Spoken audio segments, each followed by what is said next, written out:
Les conditions ont été créées pour la reprise des négociations directes entre la Russie et l'Ukraine. Le premier tour a eu lieu le 16 mai à Istanbul.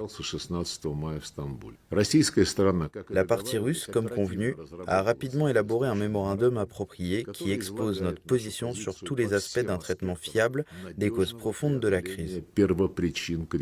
De nouvelles négociations et une impasse diplomatique qui semble inévitable. Comme l'a affirmé le ministre des Affaires étrangères russe Sergueï Lavrov, Moscou a posé des conditions strictes pour un éventuel accord de paix centré sur l'arrêt de l'expansion de l'OTAN vers l'Est, notamment l'exclusion formelle de l'Ukraine, de la Géorgie et de la Moldavie de cette alliance.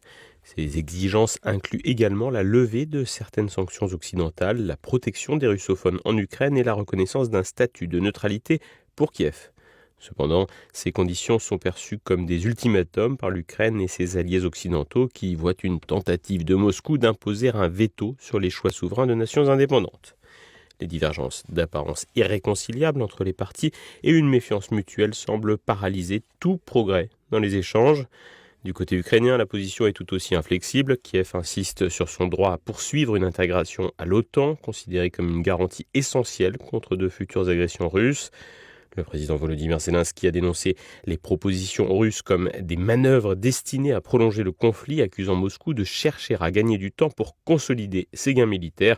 Et pour cause, sur le terrain, la partie semble tourner à la faveur de Moscou. Ce point mort dans les négociations est renforcé par l'absence de Vladimir Poutine au pourparlers d'Istanbul prévu le lundi 2 juin, ainsi que par la composition de la délégation russe jugée peu sérieuse par Kiev. L'échec des premières négociations en mai 2025 à Istanbul, marqué par des positions rigides et un manque de concessions des deux côtés, a amplifié le scepticisme quant aux intentions réelles des deux camps. Les États-Unis, sous l'impulsion de Donald Trump, ont